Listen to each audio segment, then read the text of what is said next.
Hello friends, good evening. Dream of Bharat के online platform पे आप सभी लोग का स्वागत है। फ्रेंड्स, हम पुनः उपस्थित हैं और हिस्ट्री क्लास को हम कंटिन्यू करेंगे। और आज का जो टॉपिक है हम बात करेंगे खानवा के युद्ध पर। इससे पिछले वाले टॉपिक में हमने पानीपत के द्वितीय युद्ध के बारे में चर्चा किया था, तो टॉपिक इम्पॉर्टेंट है। आइए बिना समय गंवाए क्लास को हम कंटिन्यू करते हैं। खानवा का युद्ध मार्च 1527 ईस्वी में बाबर और राणा सांगा के मध्य, राजपूत शासक राणा सांगा के मध्य लड़ा गया था। हालांकि इस युद्ध में बाबर की विजय हुई, लेकिन यह युद्ध जहां पानीपत के युद्ध ने बाबर को भारत में पांव जमाने का अवसर प्रदान किया, वहीं खानवा के युद्ध ने बाबर के शासन को भारत में अस्थायित्व प्रदान किया। इस लिहाजा से खानवा का युद्ध बहुत ही महत्वपूर्ण है। 1527 ईस्वी में यह युद्ध लड़ा गया। युद्ध प्रारंभ होने के कारण क्या थे? युद्ध प्रारंभ होने के कारणों की अगर हम चर्चा करें तो चूँकि राणा सांगा भी जो पानीपत के युद्ध में अपने आप को पानीपत के युद्ध से अलग रखा था। हालांकि बाबर की अगर आप बात करें तो उसकी आत्मकथा बाबरनामा में उसने इस बात का जिक्र किया है कि भारत में बाबर को आमंत्रित करने में राणा सांगा का भी हाथ था। लेकिन अगर थोड़ा सा हम ध्यान दें कि चूँकि राणा सांगा जो 1519 के खतौले के युद्ध में उसने ऑलरेडी इब्राहिम लोदी को पराजित किया था, तो इब्राहिम लोदी से उसको कोई खतरा नहीं थे, क्योंकि ऑलरेडी वह इब्राहिम लोदी से बहुत शक्तिशाली था। तो ये सवाल नहीं होता है कि राणा सांगा ने बाबर को बुलाया होगा। बहरहाल उस पर हम चर्चा नहीं करेंगे। हम चर्चा करेंगे चूँकि पानीपत के युद्ध में राणा सांगा ने अपने आप को उससे अलग रखा, और इसके बाद पानीपत के युद्ध में विजय के बाद बाबर का मनोबल ऑलरेडी बहुत बढ़ा हुआ था। चूँकि अब बाबर को भारत में पांव जमाने का एक अवसर मिल गया था। चूँकि राणा सांगा को अभी तक लगता था कि बाबर इब्राहिम लोदी को पराजित करने के बाद, लोदियों की शक्ति का दमन करने के बाद वह मध्य एशियाई आक्रमणकारियों की भांति वापस लौट जाएगा लूटपाट करके। लेकिन ऐसा नहीं हुआ, क्योंकि बाबर भारत में रहने का निश्चय करता है, और बाबर का भारत में रहने का निश्चय ही खानवा के युद्ध की पृष्ठभूमि तैयार करता है। इसके अलावा पानीपत के युद्ध में इब्राहिम लोदी के पराजित करने के बाद बाबर ने अफ़गानों का दमन करने की योजना बनाई। अफ़गानियों में हसन खां मेवाती थे, अल्प खां थे, इसके अलावा और भी कुछ अफ़गान थे जो भाग करके जाते हैं राणा सांगा की शरण में। और जब राणा सांगा की शरण में जाते हैं वो अपनी आप बीती बताते हैं। इस तरीके से राणा सांगा को अब लग गया था कि बाबर भारत में रहना चाहता है, और बाबर का भारत में रहने का मतलब ये है कि राजपूतों के लिए समस्या। इसलिए अब युद्ध होना अनिवार्य था। अगर युद्ध से पहले की स्थिति पर थोड़ा सा हम नज़र डालें तो राणा सांगा ने एक विशाल सेना लेकर के वह बयाना पर आक्रमण कर देता है। बयाना राजस्थान में ही पड़ता है, और उसमें बयाना का जो शासक था वह निजाम खां था। बयाना का शासक निजाम खां था, और निजाम खां राणा सांगा से भयभीत होकर वह बाबर के खेमे में चला गया। बाबर के खेमे में जा कर के उसने बयाना का दुर्ग जो था वह बाबर को सौंप दिया, और बाबर ने उसे अपने सेना में शामिल कर लिया।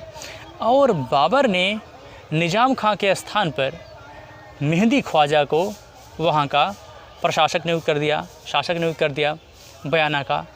बहरहाल राणा सांगा ने ख्वाजा मेहदी को भी पराजित किया। ख्वाजा मेहदी को पराजित करके उसने किले पर अधिकार कर लिया। इसके अलावा ये हालांकि राणा सांगा की यह अल्पकालिक सफलता थी, और उधर राणा सांगा, अगर हम बाबर की बात करें तो बाबर को ऑलरेडी काबुल के एक ज्योतिषी ने उसे यह बताया था कि इस युद्ध में आप विजयी नहीं होंगे, लेकिन उसका मनोबल 7वें आसमान पर था।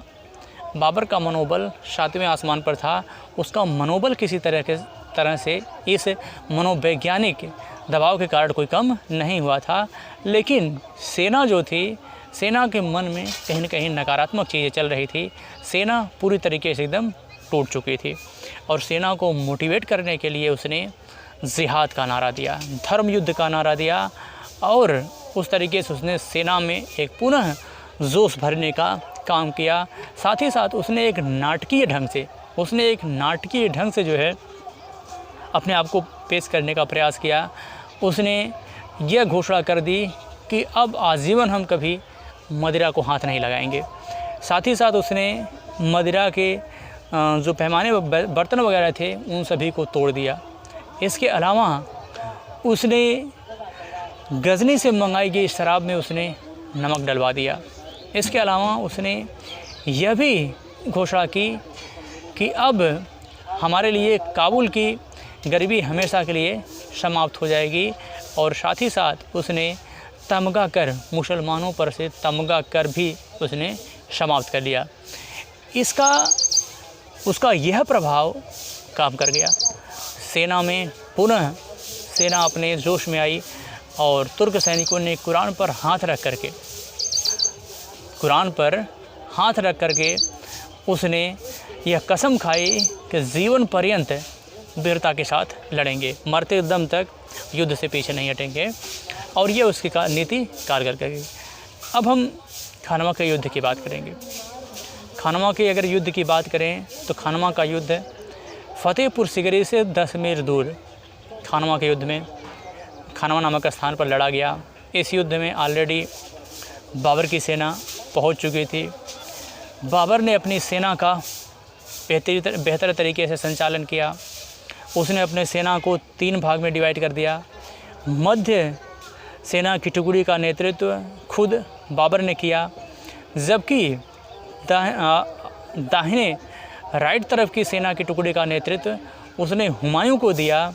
और जबकि लेफ्ट बाएं सैन्य टुकड़ी का या पूर्वी सैन्य टुकड़ी का नेतृत्व उसने ख्वाजा मेहंदी को सौंप दी, इसका उत्तरदायित्व। इसके अलावा उसने युद्ध तुगलमा पद्धति से किया और तुगलमा पद्धति का निर्देश उसने 2 अफ़गान सिपाहियों को सौंप दिया। इसके अलावा उसने तोपों का नेतृत्व उस्ताद अली और मुस्तफ़ा को सौंप दिया। उधर राणा सांगा की भी सेना खानवा के मैदान में पहुंच चुकी थी और खानवा के मैदान में पहुंचने के बाद उसने भी अपनी सेना को 3 पंक्तियों में विभाजित कर दिया और राजपूतों की सेना वीरता के साथ लड़ी, लेकिन इसमें उसकी पराजय हुई। कारण ये है कि इतिहासकार विलियमसन बताते हैं कि बाबर और राणा सांगा के मध्य जो सैन्य अनुपात था वह 1:8 था, 8:1 था, यानी कि इतना रेशियो था। जबकि वहीं आशीर्वाद लाल श्रीवास्तव लिखते हैं कि बाबर और राणा सांगा के मध्य जो सैन्य रेशियो था वह 1:2 था, जो ज़्यादा तर्कसंगत लगता है। बहरहाल इस युद्ध में दोनों सेनाएं वीरता के साथ लड़ी, लेकिन राणा सांगा की सेना पराजित हुई। राणा सांगा घायल हो गए। हालांकि उनको घायल अवस्था में वहां से युद्ध स्थल से हटा करके शिविर में ले जाया गया, लेकिन खानवा का युद्ध का जो परिणाम रहा वह बाबर के पक्ष में रहा। बाबर ने अपने आप को विजेता घोषित किया और उसने पराजित राजपूतों का सर का जो है उसने सर एक जगह इकट्ठा कराई और मीनार नुमा उसने बनाया। हालांकि यह परंपरा जो है युद्ध जीतने के बाद सेलिब्रेट जो करते थे वो यह मंगोलों की परंपरा थी, लेकिन आप शायद ये भूल रहे हैं कि मंगोल और तैमूरों के ही वंशज थे। मंगोल और तैमूरों के वंशज थे। विजेता के बाद उसने अपने आप को गाजी की उपाधि धारण की।